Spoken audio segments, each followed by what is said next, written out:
Hello friends, welcome to Study Overload. आज हम लोग आपके लिए लेके आए हैं मोस्ट एक्सपेक्टेड जीके क्वेश्चन जो कि पिछले आरआरबी ग्रुप डी या एनटीपीसी के एग्ज़ाम में पूछे गए हैं या फिर इस बार आपके एग्ज़ाम में आ सकते हैं। तो देखते हैं हम अपना पहला क्वेश्चन यहाँ पर पूछा गया है कि गांधी जी का चंपारण आंदोलन डैश के लिए किया था। तो यहाँ आप लोगों को बताना कि गांधी जी ने जो चंपारण आंदोलन किया था वो किसके लिए किया था। आपके ऑप्शन है, ऑप्शन ए हरिजनों के अधिकारों की सुरक्षा को लेकर, या बी सविनय अवज्ञा आंदोलन में, सी हिंदू समाज की एकता को बनाए रखने के लिए, या इंडिगो श्रमिक की समस्या को हल करने के लिए। तो यहाँ पर अगर हम बात करते हैं गांधी जी के चंपारण आंदोलन की, तो ये आपका राइट आंसर यहाँ पर हो जाएगा डी, इंडिगो श्रमिक की समस्या को हल करने के लिए गांधी जी ने जो है चंपारण आंदोलन चलाया था। अब चलते हैं नेक्स्ट क्वेश्चन पे।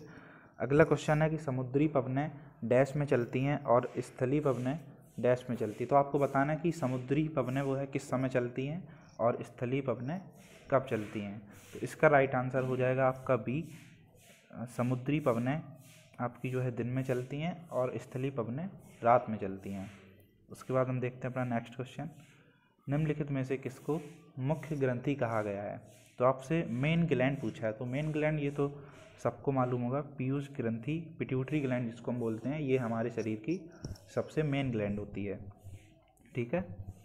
चौथा क्वेश्चन हम देखते हैं। तो पित्त रस एक थैली में संग्रहित होता है जिसका नाम है। तो ये क्वेश्चन से ही पता चल रहा हो कि पित्त रस जिसमें संग्रहित होता है यानी कि पित्ताशय। तो आपका पित्त रस है पित्ताशय में संग्रहित होता है, इसलिए इसका आंसर हो जाएगा सी, पित्ताशय। अगले क्वेश्चन देखते हैं। तो वल्लभ भाई पटेल को सरदार की उपाधि किसने दी थी। तो ये आपको बताना है वल्लभ भाई पटेल को सरदार की उपाधि किसने दी थी।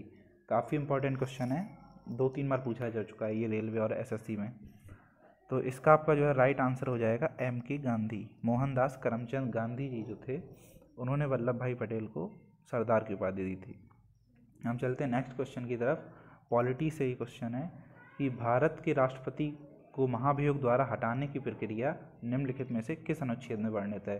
तो इम्पीचमेंट का जो प्रोसेस है वो किस आर्टिकल में दिया गया है ये आपको बताना है।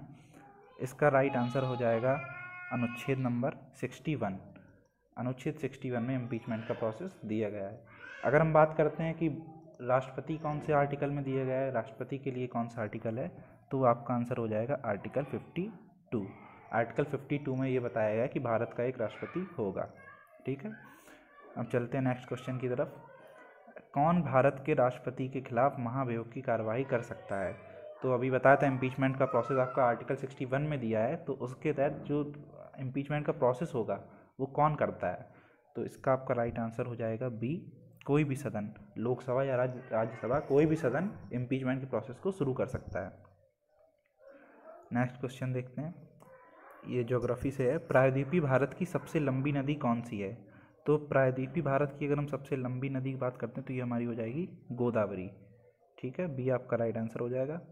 नेक्स्ट क्वेश्चन की तरफ चलते हैं। भारतीय संविधान का कौन सा अनुच्छेद राष्ट्रपति कार्यकाल में रिक्ति के विषय में उल्लेख करता है। तो अगर आपका राष्ट्रपति कोई इम्पीचमेंट प्रोसेस द्वारा हटा दिया जाता है या उसकी कार्यकाल में ही डेथ हो जाती है, तो इसके कारण जो पद खाली हो जाता है 6 महीने में उसको दोबारा भरना होता है। तो इसके बारे में आर्टिकल में आपको बताया गया है। तो कौन सा आर्टिकल है, वो आर्टिकल है आपका 62। ठीक है, आगे चलते हैं।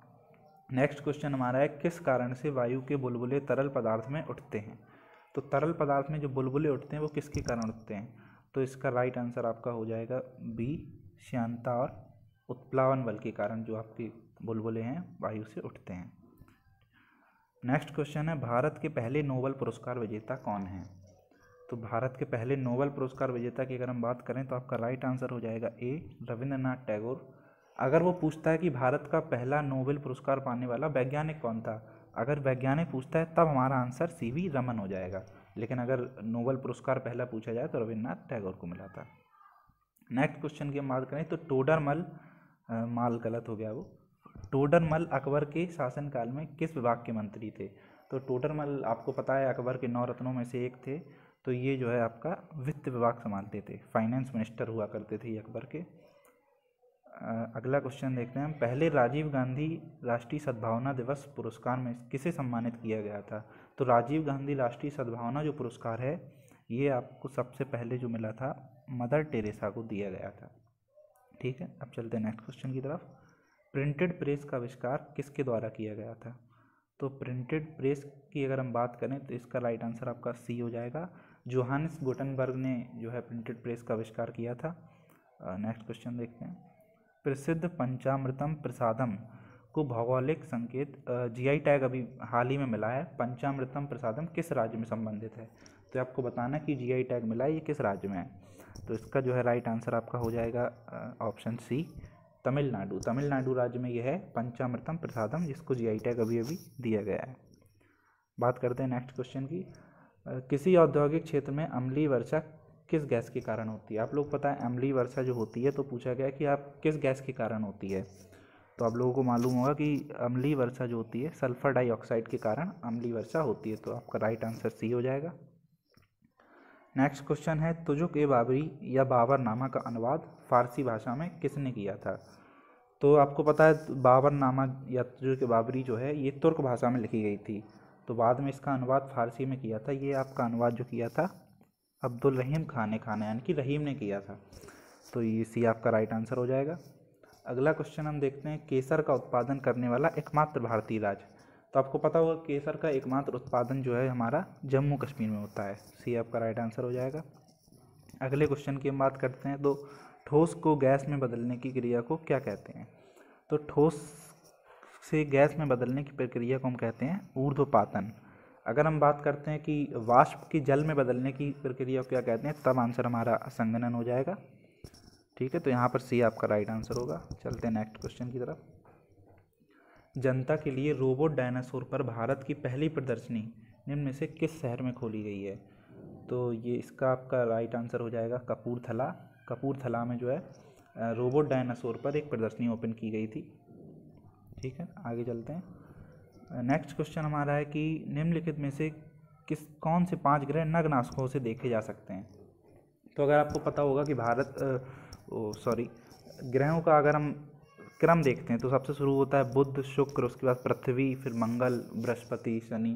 तो इस टाइप से अगर हम देखेंगे तो हमारे आगे जो 2 ग्रह पड़ते हैं बुध और शुक्र, उसके बीच में पृथ्वी पर तो हम लोग हैं, उसके आगे जो होते हैं मंगल, बृहस्पति और शनि। यहाँ तक जो है हम लोग नग्न आँखों से इन ग्रहों को देख सकते हैं। उसके आगे जो होता है आपका अरुण, वरुण, उनको हम नग्न आँखों से नहीं देख सकते हैं। ठीक है, चलते हैं नेक्स्ट क्वेश्चन की तरफ। क्रीम पृथक्करण के सिद्धांत पर कौन सा बल कार्य करता है? तो आपको पता होगा दूध से जब क्रीम अलग की जाती है तो उस पर जो हमारा काम करता है अपकेंद्रीय बल काम करता है, जिसको सेंट्रीफ्यूगल फोर्स हम लोग कहते हैं। ये आपका केंद्र से दूर की तरफ कार्य करता है। तो ये आपका राइट आंसर हो जाएगा। हम चलते हैं नेक्स्ट क्वेश्चन पर। चींटी के डंक में अम्ल होता है, तो आपको बताना है चींटी के अम्ल में कौन सा अम्ल होता है। जब चींटी काट लेती है तो किसके कारण सूजन आ जाती है, उसको हम कहते हैं फॉर्मिक एसिड। तो चींटी के जो डंक होता है उसमें पाया जाता है फॉर्मिक एसिड। ठीक है, डी आपका राइट आंसर हो जाएगा। देखते हैं नेक्स्ट क्वेश्चन।